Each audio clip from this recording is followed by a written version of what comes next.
और काफिर मक्काबासी नबीजिके मारब बले ओई घिरे बसली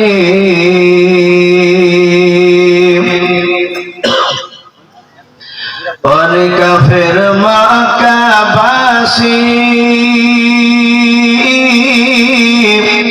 नबीजिके मारब बले ओई घिरे बसली आमार नबीर पाয়ের জোতার সমান নবীর পায়ের জোতার সমান হতে পারবে না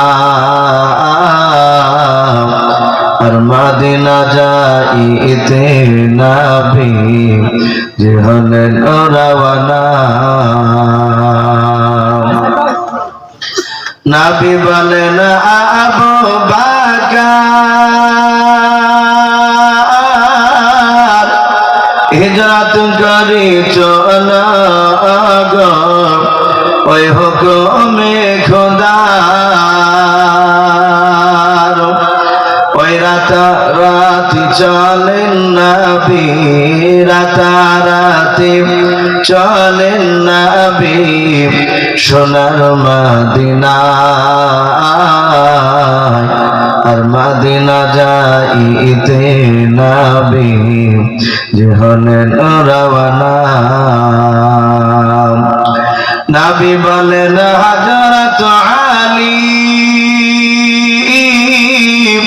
আমার বিছানায় শুয়ে যাও গো ওই তোমারে বলি হযরত আলী শুয়ে গেলেন হযরত আলী শুয়ে গেলেন নবীর বিছানায় আর মদিনা যাইতে নবী হলেন রওয়ানা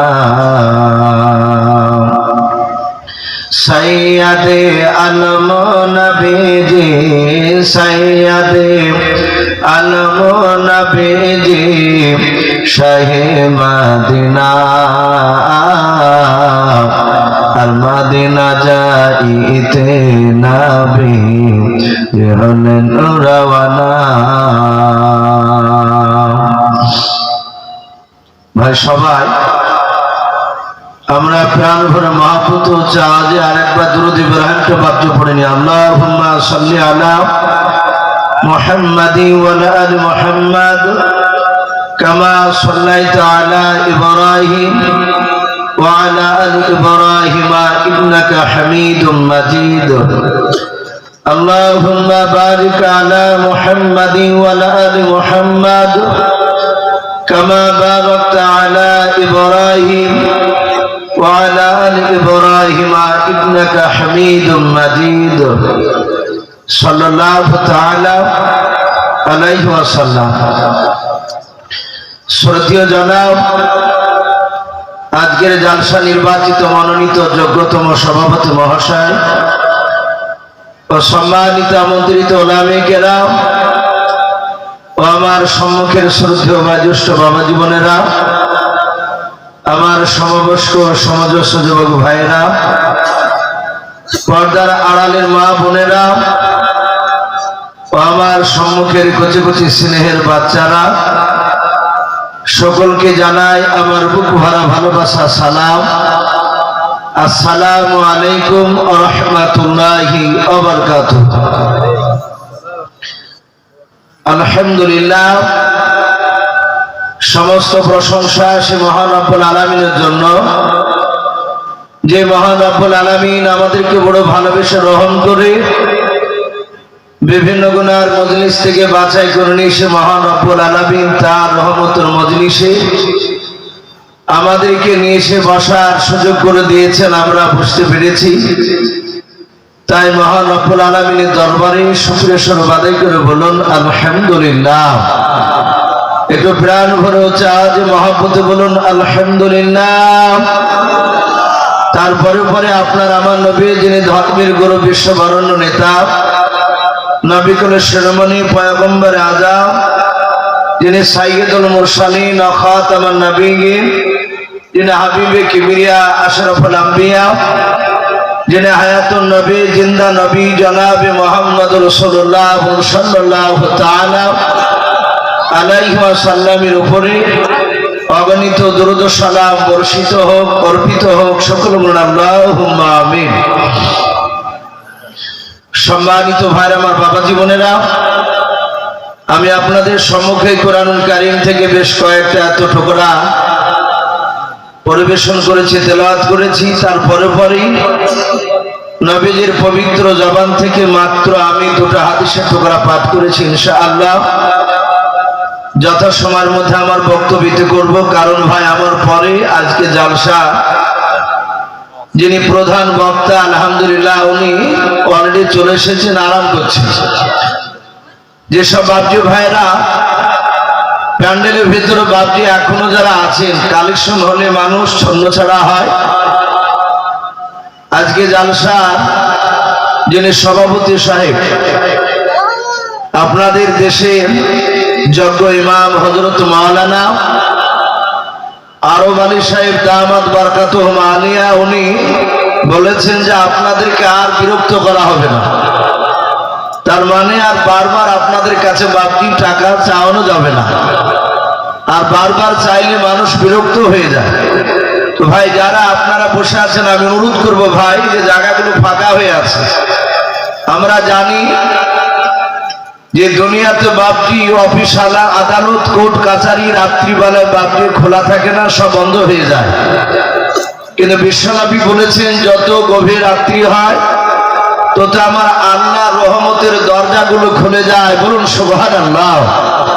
তাই ভাই আমি অনুরোধ করবো, এভাবে ছন্ন ছাড়া হয়ে বসে না থেকে যদি একটু দয়া করে যদি একটু জমে বসতেন বাপ। আমি সকলকে অনুরোধ করবো, পেছন দিকে কেউ তাকাবেন না, যে পেছনকার ভাই উঠে আসুক, আমি কেন উঠে যাব। যদি নবীর মহাব্বতে যদি বাবজি আসেন তাহলে একটু এগিয়ে আসুন। শোনা, আমরা একটা মানুষ সামনে ফাঁকা রাখবো না যে বসে থাকার মতো, আমরা জমে বসি ভাই। একটা সুন্নাত জিন্দা করে রাত্রিবেলা একটু গুছিয়ে আসি। মাশাআল্লাহ, আলহামদুলিল্লাহ। ভাই লজ্জা করবো না ভাই, যারা বসে গিয়েছে একটু নড়াচড়া করে একটু জমে বসি, একটু জমে বসি। কিয়ামতের ময়দানে আল্লাহ এই আজকের জালসা যদি কবুল করে নেয়, আলহামদুলিল্লাহ, জান্নাত যার জন্য এই জালসা যথেষ্ট হবে। বলুন আলহামদুলিল্লাহ। যদি আল্লাহ কবুল করে নেয়, আমরা কবুল করার জন্য আল্লাহর কাছে দোয়া করবো যেন আল্লাহ রাব্বুল আলামিন এই ধরাদার এই পবিত্র জালসার মাহফিল যেন আল্লাহ কবুল করে নেন। বলুন আল্লাহুম্মা আমিন। ভাই এগিয়ে আসুন। আমরা সকলেই জানি সারা পৃথিবীর শ্রেষ্ঠ নবী জনাবে মুহাম্মদ রাসূলুল্লাহ সাল্লাল্লাহু তাআলা আলাইহি ওয়াসাল্লাম, এ নবী আমার দুনিয়ার বুকে বাপজি কত বছর বেঁচে ছিল মনে আছে বাপ আপনাদের? কারো একটু জোরে বলো। 63 বছর। আল্লাহ রাসূল বাপজি মাত্র 63 বছর বেঁচে ছিলেন দুনিয়ায়। এই 63 বছরের জিন্দেগির মধ্যে থেকে নবী আমার মাত্র বাপজি 23 বছর ইমানের মেহনত করেছিলেন। বলুন সুবহানাল্লাহ। ক বছর বললাম? 23 বছর। মানুষের কাছে যাদেরকে বাপজি তবলিগ বলা হয়, আপনাদের এখানে আলহামদুলিল্লাহ মনে হয় তবলিগ ভালোই জোর আছে।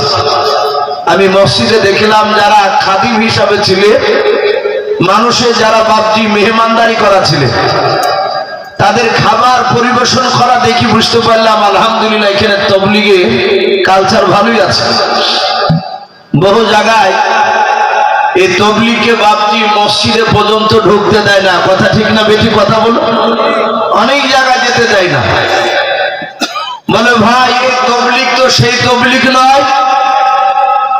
আমার বিশ্ব নবী যে তবলিগ করেছিলেন ওটা মুসলিমদের কাছে, মুসলিমদের কাছে তো যায়নি। আর আপনারা তবলিগ করছেন মুসলমানদের কাছে। এই যুক্তি খাড়া করে না অনেকে। এই কথা বাদটি বাস্তব কথা। যে তবলিগ রাসূলুল্লাহ করেছিলেন, এই তবলিগ বাদটি বর্তমানের তবলিগ নয়। এটা আমিও তাদের সাথে একমত, কিন্তু বর্তমান যে তবলিগটা বাপজি চলছে এটা ইসলাহ তবলিগ বলা হয়েছে। বলুন আলহামদুলিল্লাহ। সংশোধন করা তবলিগ। এখানে আমরা অনেক বাপজি ভাই রয়েছে, আমরা অনেকে 5 ওয়াক্ত নামাজও পড়ি, আবার অনেকে বাপজি জুম্মা পড়ি, আবার অনেকে জুম্মাও পড়ে না, বছর কার 2 ঈদের নামাজ পড়ে। এরকম লোক আছে কি নাই ভাই একটু কথা বলে? এরকম লোক বেশি মনে হয় আছে।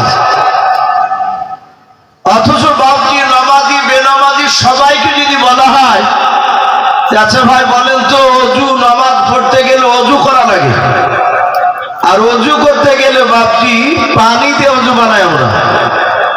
আচ্ছা বলেন যদি পানি না পাওয়া যায় তাহলে কি করে অজু করতে হয় একটু কথা বলে? তায়াম্মাম বলা হয়েছে।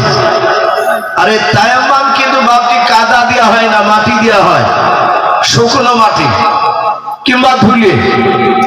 যারা তাবলিগে যাননি, আলেম ওলামার সাথে বেশি উঠা বসা হয়তো করেননি, মাদ্রাসায় পড়েননি, সেসব মুসলমান এখানে অনেক আছে। যদি বলা হয় যে আপনি ধুলো দিয়ে কিংবা মাটি দিয়ে যে তায়াম্মাম করতে হয় একটু দেখান তো, পারবেন ভাই সবাই?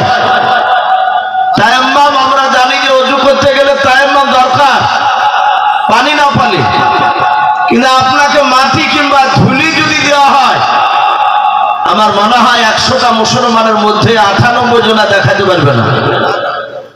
কোন নিয়মে করতে হয় এটা জানে না।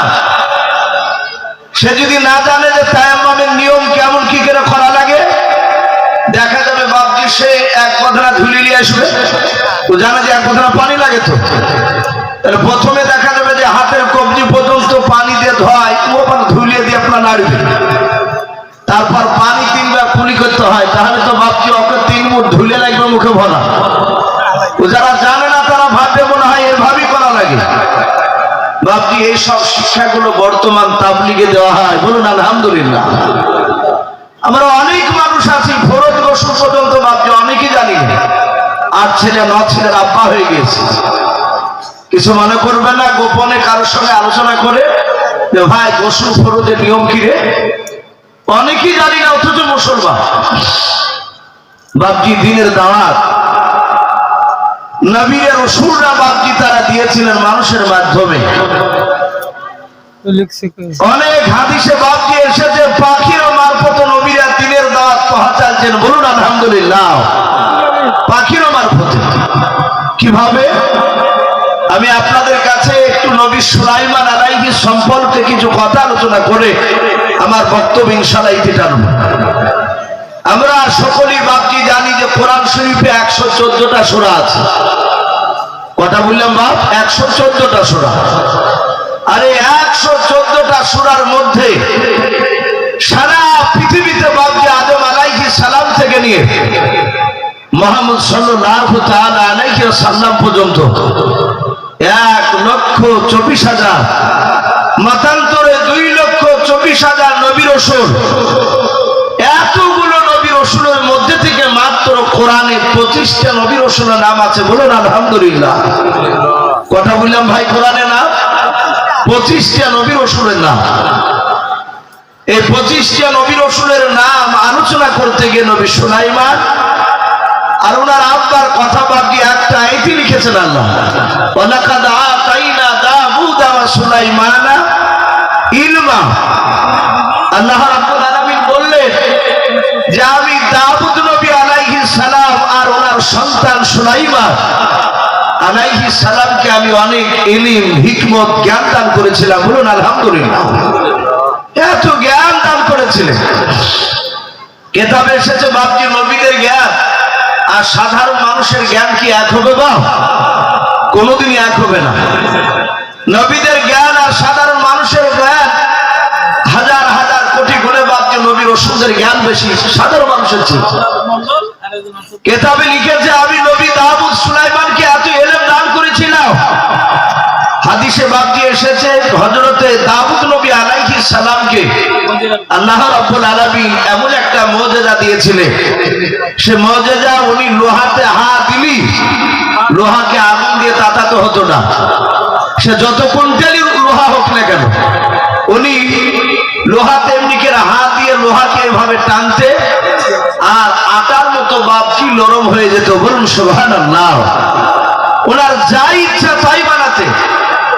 শুধু তাই নয়, আল্লাহ বলছেন তার সন্তান সুলাইমানকে আমি অনেক ইলম দান করেছিলাম। কেমন?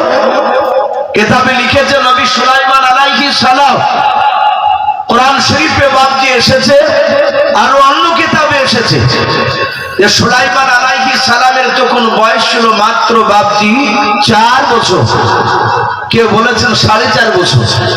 আমি আরেকটু বলি, নবী সুলাইমান আলাইহিস সালামের জামানায় মানুষ বয়স পেত 250-300 বছর পর্যন্ত। বলুন আলহামদুলিল্লাহ। এত লম্বা জিন্দেগি তারা পেত। তাহলে সেই তার মোকাবিলায় 4 থেকে 4.5 বছর বাচ্চা, মানে একেবারে ছোট বাচ্চা। নবী সুলাইমান বাড়ির পাশে রাস্তা ধারে খেলা করছিলেন। আরো তার প্রতিবেশী কয়েকটা ছেলে ছিল, বন্ধু।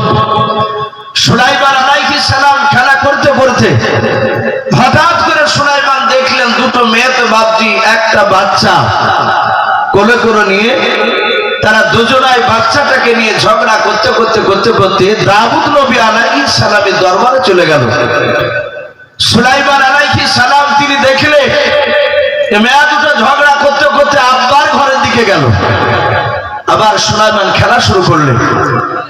বেশ কিছুক্ষণ পর খেলাধুলা করতে করতে আবার দেখলে যেই মেয়ে দুটো বাপজি ওনার আব্বা দাউদ নবীর কাছে গিয়েছিলেন, ওই মেয়ে দুটো তারা ঝগড়া করতে করতে নয়, ফিরে আসার পথে সুলাইমান দেখলেন একটা মেয়ে বাচ্চা কোলে করে নিয়ে আদর করছে, চুমা দিচ্ছে, মহব্বত করছে, হাসছে।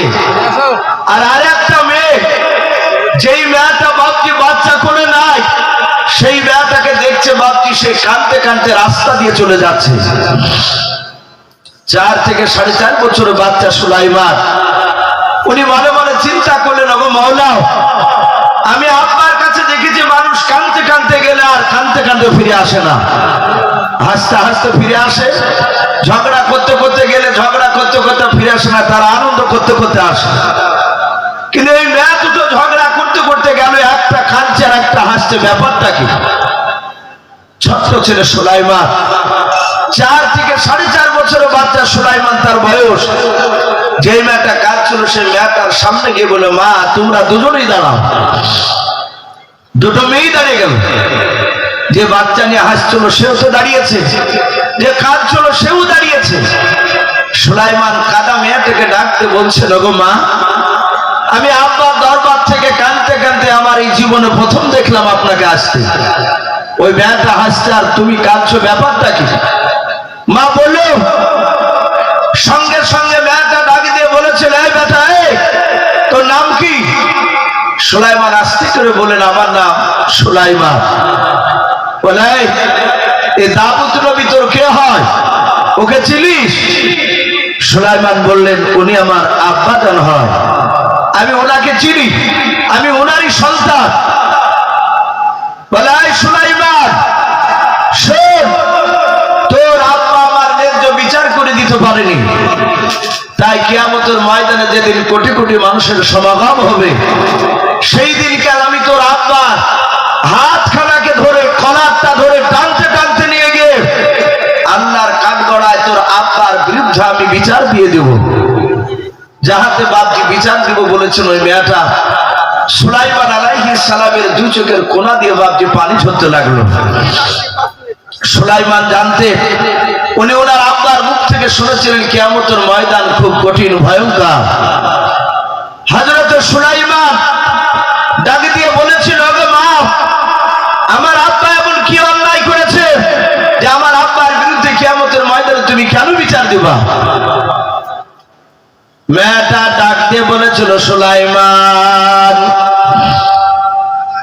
তোমার সামনে আমার কথাটা বলে কোনো লাভ হবে না। হযরত সুলাইমান আলাইহিস সালাম ডাক দিয়ে বলেছিল, মা, যদি আমার সামনে যদি কথাটা বলো, আমি যদি তোমার একটু লাভ করে দিতে পারি বলো। ওই মেয়েটা ডাক দিয়ে বলেছিল, সুলাইমান, ওই মেয়েটা যে হাসছে বাচ্চা নিয়ে, বলে, হ্যাঁ, ওই বাচ্চাটা হচ্ছে আমার কলিজার টুকরা বাচ্চার সুলাইমান। সুলাইমান বলেছিল রে মা, তাহলে তোমার বাচ্চা তুমি আটার কোলে কেন? বলে বেটা ওই কারণে তুই বলেছে আমি তোমার আব্বার বিরুদ্ধে কিয়ামতের ময়দান বিচার দিয়ে দেব। হযরত সুলাইমান ডাক দিয়ে বলেছিল মা, এই বাচ্চাটা তোমার, তুমি মেয়েটার কোলে কেন কেন বলো? বলে সুলাইমান ওই বাচ্চাটা আমি নিয়ে রাস্তা নিয়ে চলে যাচ্ছিলাম, মরুভূমির ময়দান পানি দিতে দিতে দিতে আমার শরীরখানা ক্লান্ত হয়ে গিয়েছিল। ওরে সুলাইমান আমি একটা গাছের ছায়াতলে আমি শুয়ে গিয়েছিলাম, বাচ্চাটা পাশে রেখে বাচ্চাটা ঘুমে গিয়েছিল, আমিও ঘুমে গিয়েছিলাম। ঘুম থেকে জাগার পর দেখলাম ওই মেয়েটা পাশে আমার শুয়েছিল। ওরে সুলাইমান আমি আমার সন্তানকে যখন আমি ডান হাত দিয়ে ধরলাম, ওই মেয়েটার ঘুমটা ভেঙে গেল। ভেঙে যাওয়ার পর আমার কলিজার টুকরা ছেলেটার বাম হাতখানা মেয়েটা ধরলাম। আমি ডাক দিয়ে বলেছিলাম, বলো তুমি আমার ছেলে কেন ধরলে? তুমি বলো। ওই মেয়েটা বলেছিল আমার ছেলে কেন তুমি ধরলে? বলো। ওরে সুলাইমান আমাদের দুজনের মধ্যে ঝামেলা শুরু হয়ে গেল। ঝামেলা কোনো মতে মিটানো সম্ভব হলো না। ওই মেয়েটা ডাক দিয়ে বলেছিল বোন, এভাবে ঝামেলা করে আমাদের শুনে নাও, মীমাংসা আসবে না। আমাদের দেশের সবচেয়ে বড় নেতা, বড় নবী রাসূল হযরত দাউদ নবী আলাইহিস সালাম। ওরে বোন চলো আমরা দুজন আগে ওই নবীর কাছে বিচার দিয়ে দেব। আমার মনে হয় দাউদ নবী বিচার করে দেবে, আমরা বিচার মেনে নেব। ওরে বাবা সুলাইমান আমরা দুজনায় চলে গেলাম। মেয়েটা তোমার আব্বার কাছে এমন করে অভিনয় করে কান্না করেছিল রে বাবা, তোমার আব্বা অভিনয় কান্না ধরতে পারে নাই। ওরে সুলাইমান শুনে না, আমার বাচ্চাটা ওই মেয়েটার পাওনা করে দিয়েছে তোমার আব্বা, ন্যায্য বিচার করে দিতে পারে নাই। সুলাইমান ডাক দিয়ে বলে মা গো তোমাকে অনুরোধ করে বলে আব্বার বিরুদ্ধে কিয়ামতের ময়দানে বিচার দেবা নাও। এই মা শোনো, আমি গিয়ে যদি আব্বার কাছে গিয়ে বলি আব্বা বিচারটা বিদ্যমান করে দাও, বলো তোমরা মানবে কে নাও? যে মেয়েটা বাপ দিয়ে হাসতে হাসতে যাচ্ছিল, ওই মেয়েটা বলেছিল সুলাইমান আমি অবশ্যই মেনে নেব। আর যে মেয়েটা কাঁদতে কাঁদতে যাচ্ছিল, মেয়েটা বলে সুলাইমান আমি তোমার আব্বার দি তোমার বিচারটা আমি মানতে রাজি আছি। সুলাইমান আলাইহিস সালাম মেয়ে দুটোর হাত দুখানা ধরে বাপ দিয়ে টানতে টানতে টানতে টানতে নিয়ে গিয়ে দাউদ নবী আলাইহিস সালামের দরবারে বাপ দিয়ে নিয়ে যাচ্ছে। এইদিকে দাউদ নবী আলাইহিস সালাম তিনি তাকে দেখলেন, বাবা যে মেয়ে দুটোর আমি বিচার করে দিয়েছিলাম ওই মেয়ে দুটোকেই বাপজি বাচ্চা সুলাইমান হাত দুখানা ধরে কেন টেনে নিয়ে আসছে? দাউদ নবী মনে মনে ভাবলেন মাওলা আমার মনে হয় আমার বিচারের মধ্যে মনে হয় কোনো গড়বড় হয়ে গিয়েছে।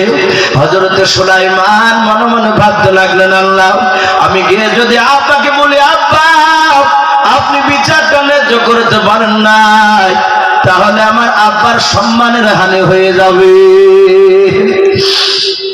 সুলাইমান চিন্তা করলেন আমি ডাইরেক্টে কথা বলবো না। হযরত সুলাইমান কাছে যাওয়ার পর বাবা হাত দুখানা এইভাবে আপনার উঁচু করে ধরার পর বলেছিলেন ওগো আব্বা জান আপনি মেয়ে দুটোর বিচার করে দিয়েছিলেন? বলে হ্যাঁ বাবা। ওগো আব্বা জান আপনি বিচারটা আপনি অর্জন করে নেন, আপনি ফিরিয়ে নেন এবং আব্বা চিন্তা ভাবনা করে আপনি দ্বিতীয়বার বিচারটা একটু করে দেখিয়ে দেন। দাউদ নবী আলাইহিস সালাম কথাটা শোনার পর উনি মনে মনে চিন্তা করতে লাগলেন আল্লাহ এই বিচারের বিকল্প তো রাস্তা আমি চিন্তা করে খুঁজে পাচ্ছি না। দাউদ নবী মনে মনে ভাবলেন আল্লাহ আমার সুলাইমান যখন মেয়ে দুটোকে টেনে নিয়ে এসেছে আমার দরবারে, আমার মনে হয় সুলাইমান হয়তো ন্যায্য বিচার করতে পারবে, আমি বিচার করব না। দাউদ নবী বললেন বাবা সুলাইমান আমি আমার বিচার করে নিলাম। ওরে সুলাইমান আমি তোমার আব্বা হয়ে আমি তোমাকে আমি হুকুম করলাম সুলাইমান তুমি দয়া করে মেয়ে দুটোর সামনে এই বিচারটা করে তুমি দেখিয়ে দাও। সুলাইমান আলাইহিস সালাম তিনি মুচকে মুচকে হাসছেন, ডাক দিয়ে বলছেন ওগো আব্বা এই বিচার আমি করব? বলে হ্যাঁ। বলে বাবা তুমি করো, আমি বিচার করব না। সুলাইমান আলাইহিস সালাম সঙ্গে সঙ্গে বাপজি আপনার মেয়া দুটোর দিকে লক্ষ্য করে বললেন, ওগো মা, আমার আব্বা বিচার করবে না, আমাকে বিচার করার কথা বলেছে, আমি যদি বিচার করি তাহলে সে বিচার কি তুমি মানবা? ওরা দুজনাতে বাপজি চিৎকার করে বলেছিল, বেটা সুলাইমান, তুমি যেইভাবে বিচার করবা সেইভাবে বিচার আমরা মেনে নেব। সুলাইমান আলাইহিস সালাম যে মেয়েটার কোলে বাপজি বাচ্চা ছিল সেই মেয়েটার কাছে হাত বাড়িয়ে বলল, মা, তোমার বাচ্চাটা আমাকে দিয়ে দাও। সুলাইমান আলাইহিস সালাম বাচ্চাটা নিলে দাউদ নবী আলাইহিস সালাম তিনি বসে বসে দেখছেন, দেখি ছোট্ট বাচ্চা ছেলে কেমন করে বিচার করে। সুলাইমান আলাইহিস সালাম বাচ্চাটা হাত নেওয়ার পর দাউদ নবীকে বলেন, আব্বা, বাচ্চাটা আপনি ধরুন।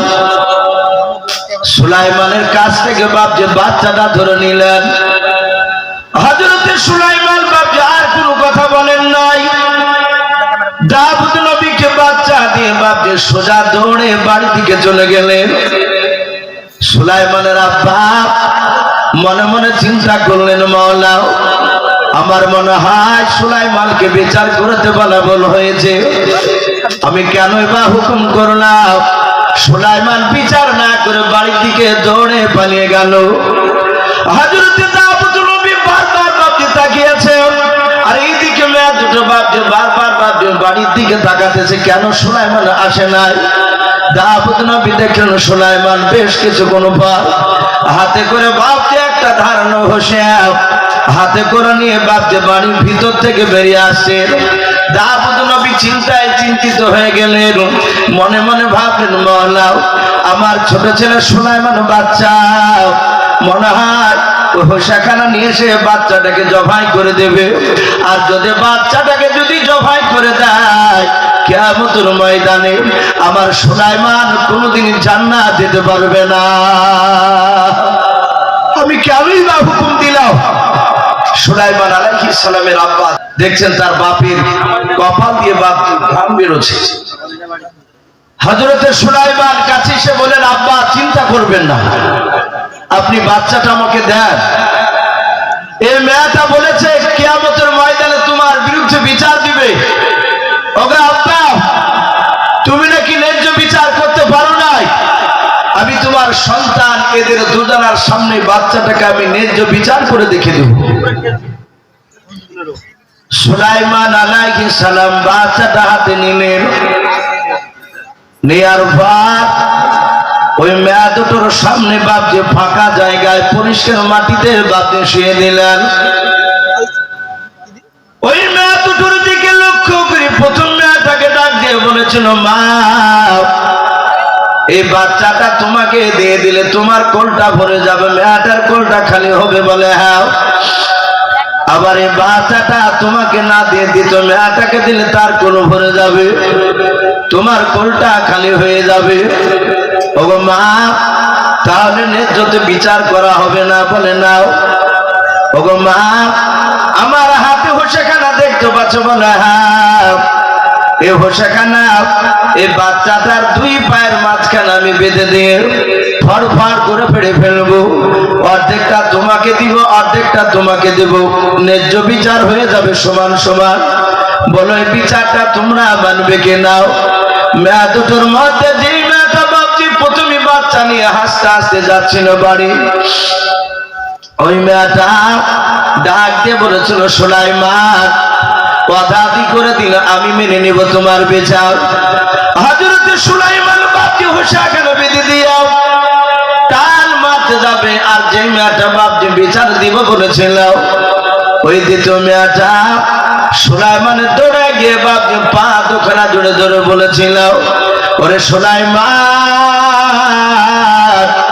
আমি শুনে না তোমার ন্যায্য বিচার পেয়ে গিয়েছে রে বাবা, আমি তোমার বিরুদ্ধে আর তোমার আব্বার বিরুদ্ধে বিচার দেব না, দয়া করে আমার ছেলেকে তুমি জবাই তুমি করো না।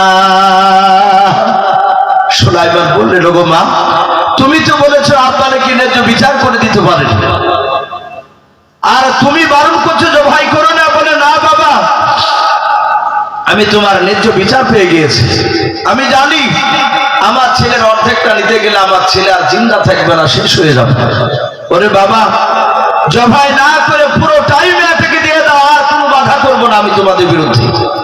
সুলাইমান আলাইহিস সালাম সঙ্গে সঙ্গে বাপজি হোসেখানা টান মেরে ফেলে দিয়ে বাচ্চাটাকে হাতে করে তুলে যেই মেয়েটা জবাই করতে বারণ করলো ওই মেয়েটার কোলে বাপজি বাচ্চাটা দিয়ে দাউদ নবীকে বললেন, আব্বা আপনি যে প্রথম মেয়েটাকে বাচ্চা দিয়েছিলেন এই বিচারটা ন্যায্য হয়েছিল না, প্রকৃতি এই মেয়েটারই বাচ্চা। হযরতে দাউদ নবী আলাইহিস সালাম তিনি আশ্চর্য হয়ে গেলেন। ছোট্ট একটা বাচ্চা ছেলের বাপজি বিচার দেখে ডাক দিয়ে বলল, বেটা তুই বুঝলি কি করে? বলে, আব্বা এই প্রথমকার মেয়েটা বলেছিল আমি জবাই করে বাচ্চা নিতে রাজি আছি, ও জানে এ ছেলে বাঁচলি কি আর মরলি কি, এই জন্য অর্ধেকটা জবাই করেও চেয়েছিল। আর এই মেয়েটা জানে যে আমার ছেলে প্রকৃতি বাচ্চা, অর্ধেকটা নিতে গেলে ছেলে আর জিন্দা থাকবে না। সম্মানিত ভাই আমার বাবা জীবনেরা, এই সেই নবী সুলাইমান আলাইহিস সালাম তিনি এত জ্ঞানী ছিলেন। আল্লাহ বলছেন শুধু আমি তাকে জ্ঞানী বানিয়েছিলাম তা নয়, জ্ঞানীর সাথে হাতে তাকে আমি নবী, তার সাথে হাতে গোটা পৃথিবীর তাকে আমি বাদশা বানিয়েছিলাম। বলুন আলহামদুলিল্লাহ। সম্মানিত ভাই আমার বাবা জীবনেরা, এখানে অনেক শিক্ষিত মানুষ রয়েছেন যারা ইসলামিক ইতিহাস যারা পড়াশোনা করে। ইসলামের ইতিহাসে বাপজি পাওয়া যায় যে গোটা পৃথিবীর মধ্যে বাপজি 4টে বাদশা ছিল যারা গোটা পৃথিবীকে বাপজি তারা শাসন করেছিল। এই 4টে বাদশার মধ্যে 2টো বাদশা ছিল বাপজি বেঈমান, আর 2টো বাদশা ছিল ইমানদার। যারা 2টো বেঈমান বাদশা ছিল গোটা পৃথিবীর দাদাগিরি চালিয়েছিল, তার মধ্যে থেকে বাপজি প্রথম নাম্বার যে বেঈমান বাদশা তার নাম কেতাবে এসেছে বাপজি বক্তে নাসার। ইতিহাসে পাওয়া যায় এ বেটা গোটা পৃথিবীর বেঈমান বাদশা, গোটা পৃথিবী বাপজি সে দাদাগিরি চালিয়েছিল। আর দ্বিতীয় যে বাপজি আরেকটা বেঈমান বাদশা তার নাম কোরআন শরীফে এসেছে হযরতে ইব্রাহিম আলাইহিস সালামের জামানায় যে বাপজি কুখ্যাত বেঈমান বাদশা ছিল তার নাম ছিল বাপজি নমরুদ। নাম শুনেন না আপনারা? এই নমরুদ ইও গোটা পৃথিবীর বাপজি আপনার দাদা ছিল। ওদের আমলে দ্বিতীয় কোনো বাদশা বাপজি ওদের জীবদ্দশা আর কেউ ছিল না। এ ছিল 2টো বাপজি বেঈমান বাদশা আর 2টো ইমানদার বাদশা। তার মধ্যে থেকে কেতাবে লিখেছে বাপজি একটা ইমানদার বাদশা নাম ছিল জুলকারনাইন। কোরআন শরীফে বাপজি তার নাম এসেছে ইয়া জুলকারনাইনি, 2 সিংহানা বলা হয়। এই যে জুলকারনাইনের বাপজি কথা এসেছে আপনারা অনেকে হয়তো শুনেছেন। ইয়াজুজ আর মাজুজ বলে বাপজি একটা দল, কিয়ামতের আগে বাপজি তারা বেরিয়ে আসবে। ইয়াজুজ মাজুজদেরকে বাপজি যে গুহাতে তারা ভরা ছিল সেই গুহায় যে বাপজি বন্ধ করে দিয়েছিলেন এই জুলকারনাইন বাদশা। ইনার ব্যাপারে বলা হয়েছে তুলুস শামস আর গুরুবুস শামস। আল্লাহ রাসূল বলেছেন জুলকারনাইন যেখান থেকে সূর্য উদিত হয় এবং যেই জায়গায় গিয়ে সূর্য অস্তমিত হয়ে যায় ডুবে যায় সেই জায়গার কাছাকাছি চলে গিয়েছিল। বলুন সুবহানাল্লাহ। এ ছিল ইমানদার বাদশা জুলকারনাইন। দ্বিতীয় আর একটা বাদশা গোটা পৃথিবীর বাপজি বাদশা হয়েছিলেন। এই দ্বিতীয় বাদশা ইমানদার উনি ছিলেন এই হযরতে সুলাইমান আলাইহিস সালাম। ইনার ঘটনা বাপজি অনেক লম্বা আছে, আমি একটু মোটামুটি আপনাদের কাছে একটু আলোচনা করব। এই নবী সুলাইমান আলাইহিস সালাম আস্তে আস্তে বাপজি যখন বড় হলে সুলাইমান আলাইহিস সালাম তিনি এত বড় হলে কেতাবে বাপজি এসেছে উনি যে সিংহাসনে বাপজি বসতেন স্টেজের উপরে। আপনারা দেখতে পাচ্ছেন এই যে ধোড়াদার বাপজি যে জালসার স্টেজটা কত বড়, এগুলো প্রায় মানুষের বাপজি চোখে আপনারা দেখছেন। নবী সুলাইমান যে স্টেজের উপর বাপজি বসতেন সেটা কত বড়, তাফসীরে মারফুল কোরআনে বাপজি এসেছে স্টেজটা এত বড় লম্বা। ওই স্টেজের উপরে বাপজি 6 লক্ষ চেয়ার আটত। বলুন আলহামদুলিল্লাহ। 6 লক্ষ চেয়ার। আমার মনে হয় গোটা ধোড়াদা গ্রামে বাপজি 6 লক্ষ চেয়ার সাজালে আসবে না, এত বড় স্টেজ সুলাইমান। আল্লাহ বলছেন আমি শুধু তার সিংহাসনের উপরে চেয়ার খালি থাকতো না, 6 লক্ষ চেয়ারের উপরে 6 লক্ষ বাপজি সৈন্য বসে থাকতো। তাফসীরে এসেছে মারফুল কোরআনে সুলাইমান মাঝখানে বসে থাকতেন, তার ডান দিকে বাপজি 3 লাখ চেয়ারে বসে থাকতো আপনার আমার মতো মানুষদের মধ্যে থেকে বাপজি 3 লাখ ইমানদার মানুষ, বলুন আলহামদুলিল্লাহ। আর নবী সুলাইমানের বাম দিকে 3 লাখ চেয়ারে বাপজি বসে থাকতো একটা জিন বলে একটা জাতি আছে, শুনে না বিশ্বাস করেন তো? কোরআন শরীফে আল্লাহ বলেছেন আমা খলাকতুল জিন্না ওয়াল ইনসা ইল্লা লিয়াবুদুন। আল্লাহ বলছেন আমি জিন আর মানুষকে তৈরি করেছি শুধু আমার ইবাদতের জন্য।